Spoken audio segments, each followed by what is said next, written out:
അസ്സലാമു എന്തൊക്കെയുണ്ട് വിശേഷങ്ങൾ? ഇതാ ഞാൻ വീണ്ടും ഒരു സ്നാക്കായിട്ട് വന്നിട്ടുണ്ട്.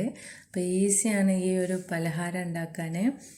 ബ്രെഡ് ബോക്സ് ആണ്. അപ്പോൾ നിങ്ങൾ എൻ്റെ ചാനൽ ആദ്യമായിട്ടാണ് കാണുന്നതെങ്കിൽ ഇതുവരെ സബ്സ്ക്രൈബ് ചെയ്തിട്ടില്ലെങ്കിൽ സബ്സ്ക്രൈബ് ചെയ്യുക, ലൈക്ക് ചെയ്യുക, ഷെയർ ചെയ്യുക, ബെൽ ബട്ടണും കൂടി ഇനേബിൾ ചെയ്യുക. നമുക്ക് സ്റ്റാർട്ട് ചെയ്യാം. അപ്പോൾ ഈ ബോക്സിൻ്റെ ഉള്ളിൽ വെക്കാനുള്ള ഫില്ലിംഗ് ആണ് നമ്മൾ ഉണ്ടാക്കാൻ പോകുന്നത്. അപ്പോൾ ഇതിനാവശ്യമായിട്ടുള്ളത് 3 ഉരുളക്കിഴങ്ങ് വേവിച്ച് വെച്ചേക്കണം ഉപ്പിട്ടിട്ട്. ഇനി അതൊക്കെ ഒന്ന് നമുക്ക് ഉടച്ചെടുക്കാം. അപ്പോൾ എല്ലാം ഒന്ന് ഉടച്ചെടുത്തതിൻ്റെ ശേഷം 3 സ്പൂണ് ഗ്രേറ്റ് ചെയ്ത് വെച്ച ക്യാരറ്റാണ് ഇട്ട് കൊടുക്കുന്നത്. അപ്പോൾ ഇത് ഞാൻ ഇന്ന് കുറച്ച് സ്പൈസ് കുറച്ചിട്ടാണ് ഉണ്ടാക്കിയത്. അപ്പോൾ സ്പൈസ് വേണ്ടവർ ഇതിലേക്ക് മുളക് പൊടിയും കൂടി ആഡ് ചെയ്യാം. ഇനി ഇതിലേക്ക് 1 സ്പൂണ് പച്ചമുളക് ചെറുതായി അരിഞ്ഞത്, മല്ലിയില, കറിവേപ്പിലൊക്കെ 1 സ്പൂണ് ചെറുതായി അരിഞ്ഞത് ആഡ് ചെയ്തതിൻ്റെ ശേഷം കുറച്ച് കുരുമുളക് പൊടി, പിന്നെ കുറച്ച് ഗരം മസാല, പിന്നെ നമുക്ക് ടേസ്റ്റിന് വേണ്ടി മെയിനായിട്ടുള്ള ഉപ്പ് എല്ലാം കൂടിയിട്ട് ഒന്ന് മിക്സ് ചെയ്തെടുക്കുക. അപ്പോൾ ഇതിൽ ഒന്നും കൂടി ടേസ്റ്റ് കൂടാൻ വേണ്ടി നമുക്ക് ഉള്ളിയും പിന്നെ ക്യാപ്സിക്കൊക്കെ ചെറുതായി അരിഞ്ഞാണ്ട് ഇട്ട് കൊടുക്കുക. അപ്പോൾ നല്ലോണം ടേസ്റ്റ് കിട്ടും. അപ്പോൾ ഇന്ന് ഞാൻ അതൊന്നും ആഡ് ചെയ്തിട്ടില്ല. അപ്പോൾ എല്ലാം കൂടി മിക്സ് ചെയ്ത് നമ്മുടെ കൂട്ട് റെഡിയായി. ഇനി ഈ കൂട്ടിനെ നമുക്ക് ബോക്സിലാക്കണ്ടേ? അതിന് വേണ്ടി ഒരു ബ്രെഡ് എടുത്തിട്ട് 4 ഭാഗവും നമ്മൾ കട്ട് ചെയ്ത് ഒഴിവാക്കുകയാണ്. ഇനി ഒരു പരന്ന പ്ലേറ്റിൽ കുറച്ച് വെള്ളം ഒഴിക്കുക. എന്നിട്ട് പെട്ടെന്ന് തന്നെ 2 ഭാഗവും ഡിപ്പ് ചെയ്തെടുക്കുക. ഓവറായിട്ട് അതിൽ ഡിപ്പ് ചെയ്ത് പുതർത്തരുത്.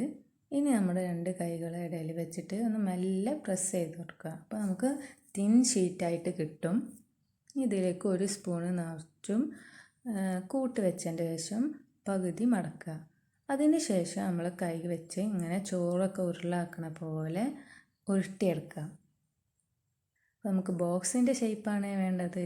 അപ്പം നമ്മൾ കൈവിരൽ കൊണ്ട് ബോക്സിൻ്റെ ഷേപ്പാക്കി എടുക്കുകയാണ്. ഓരോ 4 ഭാഗവും അങ്ങനെ അമർത്തി ഷേപ്പാക്കി എടുക്കാം. അപ്പോൾ ഇത് നല്ല ബോക്സിൻ്റെ ഷേപ്പായി മാറിയിട്ടുണ്ട്.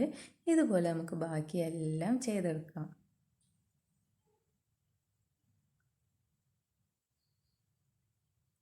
ഇനി അവസാനമായിട്ട് നമുക്ക് ഈ ബോക്സൊക്കെ ഫ്രൈ ചെയ്തെടുക്കാം. അപ്പോൾ അതിന് വേണ്ടി നമ്മൾ എണ്ണയൊക്കെ ചൂടാക്കിയിട്ടുണ്ട്. ഇതിലേക്ക് ഓരോ ബോക്സസായി ഇട്ട് ഫ്രൈ ചെയ്തെടുക്കാം.